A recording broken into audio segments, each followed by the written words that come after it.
Oke, Assalamualaikum warahmatullahi wabarakatuh. Shalom, berkah dalam. Selamat malam Bapak dosen dan juga rekan-rekan mahasiswa semuanya. Sebelumnya izinkan saya memperkenalkan diri.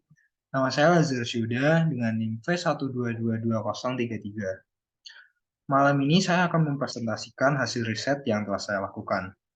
Saya mengangkat topik tentang supply chain management salah satu perusahaan rokok yaitu PT Gudang Garam. Oke, kita masuk ke table of contents. Jadi di slide ketiga bakal ada tentang gudang garam, di slide keempat ada aktivitas hulu hilir, di slide kelima ada perencanaan, scheduling, dan juga logistik. Kemudian di slide keenam ada proses SCM, di slide ketujuh ada contoh SCM, di slide kedelapan ada sistem SCM, di slide ke-9 ada permasalahan dan solusi, di slide ke-10 ada bisnis proses produksi, di slide ke-11 ada model ERP, di slide ke-12 ada model mass customization, dan sistem Six Sigma Quality. Oke, dan kita masuk ke pembahasan kita yang pertama, yaitu tentang PT Gudang Garam.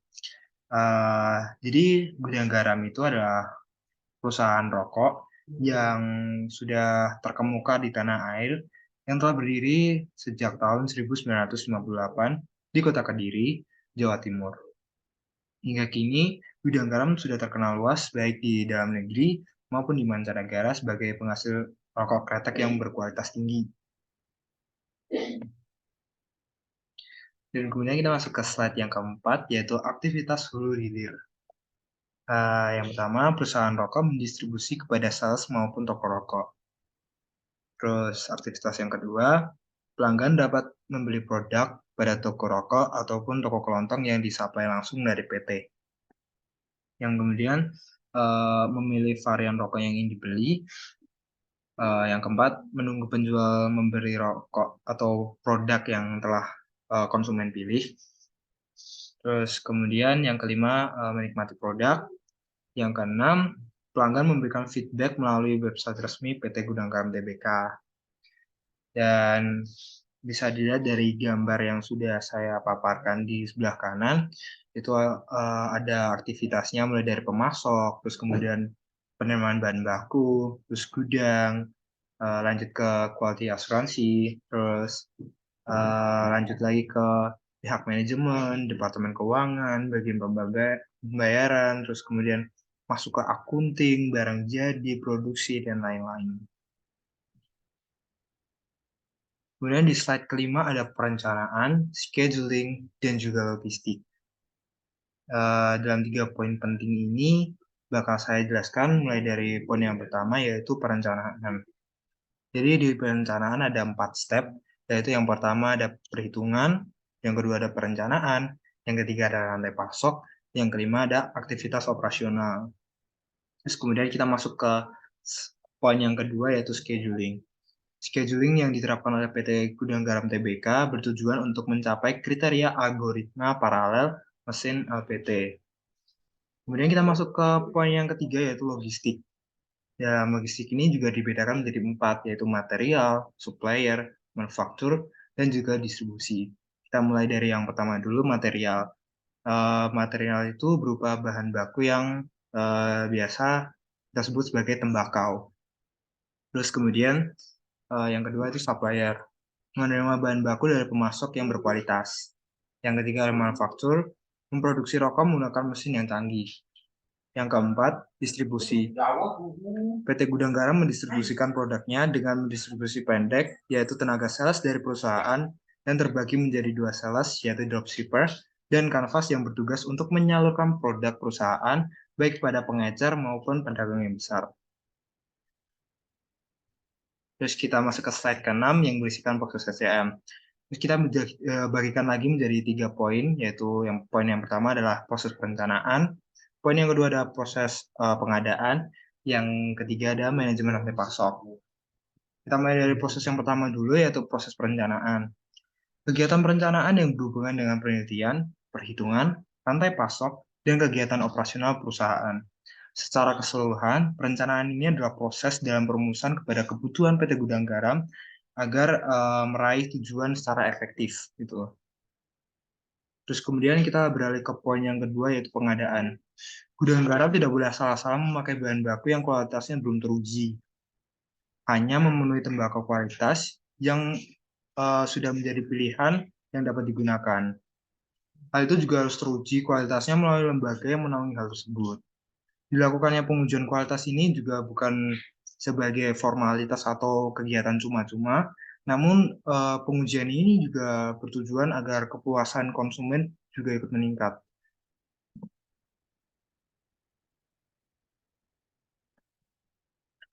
Selanjutnya di poin ketiga ada manajemen rantai pasok.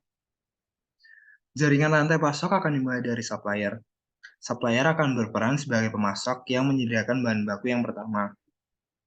Maka dari sini penyaluran akan dimulai. Selain bahan baku yang disediakan pemasok, bahan lain seperti bahan support atau penolong yang bersifat cadangan, seperti bahan mentah dan juga barang-barang lainnya. Terus kemudian kita masuk ke slide yang ketujuh. Di sini ada contoh SCM. Berikut adalah penjelasan proses SCM yang terjadi pada PT Gudang Garam Tbk. Kita bahas dulu pada gambar yang di bawah sebelah kiri. Di situ ada input, proses, dan juga output. Jadi data internal dan juga data eksternal itu dijadikan satu dalam database, kemudian dipecah lagi menjadi tiga, yaitu persediaan, produksi, dan kualitas. Dan tujuan terakhirnya kepada pemakai atau biasa kita sebut sebagai konsumen. Kemudian kita pindah ke gambar sebelah kanan, yaitu model supply chain. Di sana dijelaskan finansial itu berisikan invoice dan juga term pembayaran. Kemudian material itu berisikan bahan baku, komponen, dan lain-lain.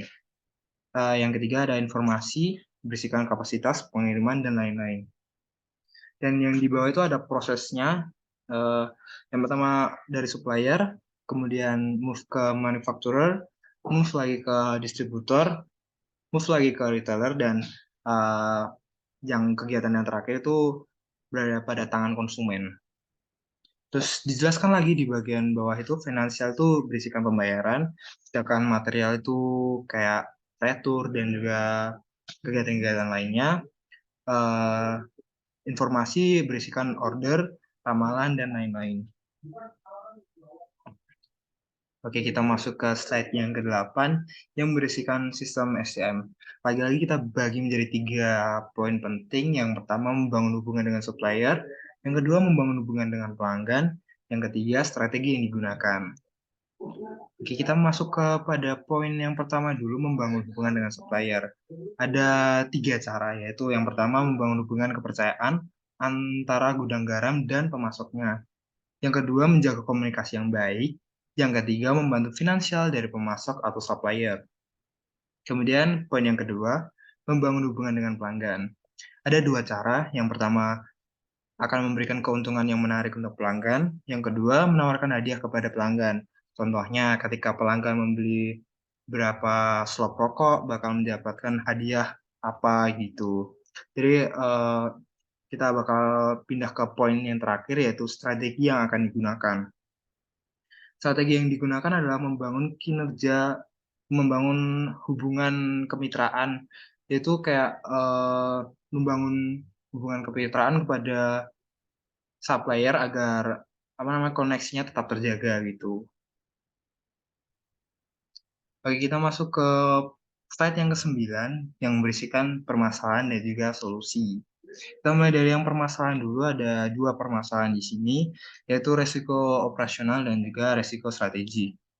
Resiko operasional adalah resiko kerugian yang disebabkan oleh ketidakcukupan atau tidak berfungsinya proses internal, kesalahan manusia, kegagalan sistem, dan juga kerusakan mesin. Sedangkan kalau resiko strategik adalah resiko yang timbul akibat ketidaktepatan dalam pengambilan dan pelaksanaan keputusan strategik serta ketidakmampuan mengantisipasi perubahan lingkungan bisnis. Dan kita akan pindah ke poin selanjutnya, yaitu jawaban dari permasalahan yang bisa kita sebut sebagai solusi. Solusi yang pertama yaitu PT Gudang Garam harus selalu mengontrol dan memperhatikan berbagai faktor, baik itu dari sisi internal perusahaan maupun dari sisi eksternal perusahaan. Solusi yang kedua, memiliki pemimpin yang bersikap inovatif dan juga mampu mengambil keputusan secara bijaksana, sehingga perusahaan akan terhindar dari resiko strategi. Ya, kita akan masuk ke slide yang ke-10 yang berisikan Business Process Management. Di sini penjelasannya akan cukup panjang karena ya, memang materinya cukup berat di slide yang kali ini. Jadi, Business Process Management itu memang harus diterapkan oleh perusahaan besar seperti PT Gudang Garam. Pada akhir tahun 2020, Gudang Garam menyediakan lapangan kerja bagi 30.940.000 karyawan yang bersifat tetap, yang bekerja di fasilitas produksi, kantor-kantor area, maupun jaringan distribusi perseroan. Persyaratan kerja melindungi hak-hak karyawan dan patuh terhadap Undang-Undang Ketenagakerjaan. Perseroan memiliki perjanjian kerjasama, dan semua karyawan wajib memahami dan menjalankan kode etik yang sesuai dengan kebijakan dan ketentuan tata kelola perusahaan. Perseroan memberlakukan standar kesehatan dan keselamatan kerja secara ketat di semua unitnya dan melakukan berbagai penyesuaian ketika munculnya wabah COVID-19. Gudang Garam memberikan kesempatan yang setara bagi semua karyawannya tanpa membedakan suku, keyakinan, maupun jenis kelamin. Mereka juga memberikan program kepelatihan dan pengembangan karir untuk meningkatkan keterampilan dan kapasitas individu. Selain itu, rotasi karyawan juga dilakukan agar selalu adanya pemikiran baru dan juga gagasan baru.